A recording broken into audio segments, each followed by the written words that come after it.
Cher Zahara, alors, pour quelqu'un ou pour des personnes qui n'ont jamais entendu parler de la métaphysique, qu'est-ce qu'on pourrait leur dire? Peut-être commencer par là. Grande et vaste question. Alors déjà, salam alaikum à tous. Je reconnais dans les noms au moins Lala Kila, donc salam Lala Kila. Et puis à ceux qui souhaiteraient ou qui accepteraient d'ouvrir leur caméra, parce que c'est vrai que moi j'ai toujours pas l'habitude des conférences en ligne. J'ai l'habitude surtout de puiser dans les visages et dans les yeux de mes interlocuteurs la phrase suivante ou l'inspiration suivante. C'est pour ça que je dis, je sais pas ce qui va nous tomber sur la tête.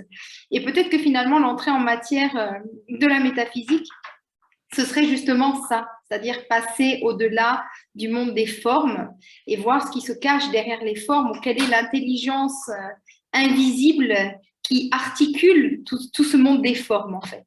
Donc je sais pas, je connais qu'une seule personne dans l'assemblée, mais si vous sentez plutôt d'ouvrir votre caméra, ça, pour moi c'est très agréable de vous voir. C'est déstabilisant en fait de parler à des cases noires, enfin pour moi en tout cas. Donc, bienvenue à tous ceux qui acceptent d'ouvrir leur caméra. Alors, c'est une question vaste que tu poses et en même temps une question fondamentale. La métaphysique, comme tu l'as dit, c'est au-delà de la physique, donc au-delà du monde des formes. Pour rentrer en profondeur dans cette définition, on va partir peut-être du monde justement des formes, de la chronologie, de la surface. Et je vais prendre comme exemple un petit peu mon entrée à moi dans la métaphysique. Et mon entrée dans la métaphysique, en dehors d'une curiosité insatiable à comprendre les causes des choses, elle a été en fait progressive et elle s'est faite par l'anthropologie. Alors moi, j'avais donné j'ai relevé une petite définition de la métaphysique qui va être assez limitante, mais qui va nous permettre un socle pour nous envoler. Recherche rationnelle ayant pour objet la connaissance de l'être, esprit, nature, Dieu, matière, des causes de l'univers et des principes premiers de la connaissance.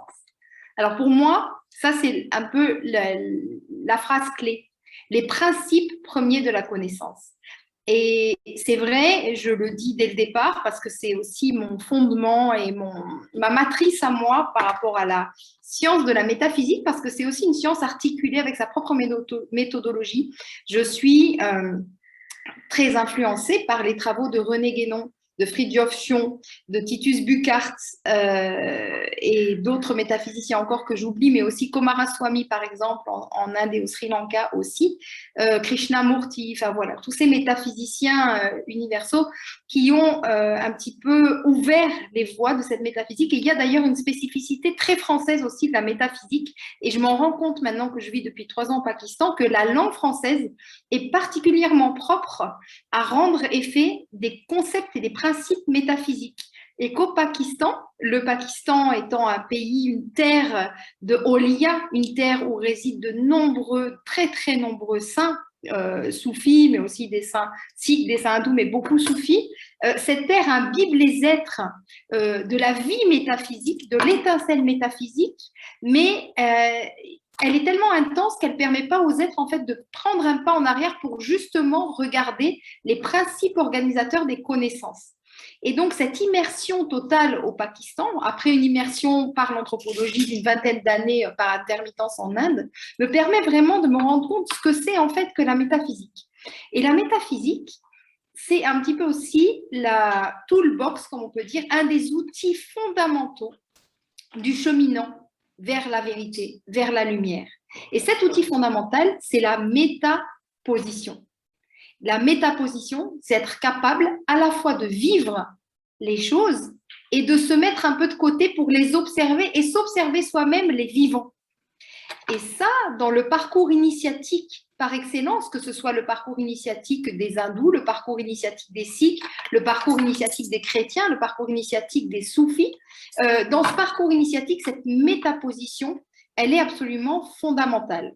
Alors, je précise aussi que j'ai enseigné un certain nombre d'années les religions comparées de l'Inde à l'INALCO, l'Université des langues orientales de Paris.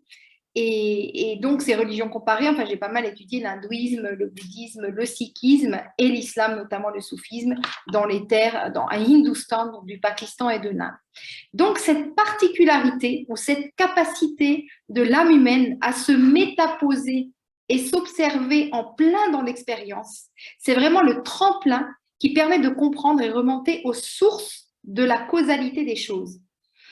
Et donc, je pourrais dire en quelque sorte que la métaphysique, ce serait ça, c'est-à-dire, de façon très simple, être capable de se métaposer, de se mettre de côté et d'observer le déroulement de la vie comme une rivière, d'observer le déroulement des situations, des choses, de ce qu'on vit, de notre propre être aussi, puisqu'on le sait, notamment par la physique quantique, que tout est toujours en mouvement, tout est toujours énergie. Donc, ce mouvement-là, des astres, des atomes, et puis ce mouvement des énergies en nous et autour de nous, d'être capable de se métaposer et d'observer.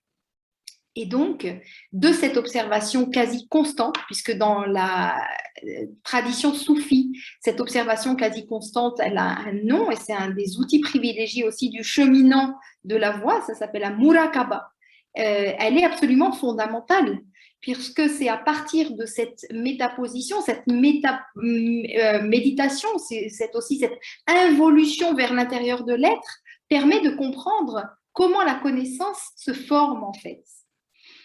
Je ne sais pas si j'ai donné une définition. Alors, je suis très heureuse de vous voir. Je vois deux personnes, mais si jamais vous avez des questions au milieu, n'hésitez pas parce qu'aussi de vos questions naît l'envolée des connaissances. Donc, je ne sais pas si pour l'instant, ça vous convient, ce que je suis en train de dire. Vous suivez, vous comprenez? Déjà, pour ma part, alors, la Zahra avait donné pas mal d'éléments à réflexion.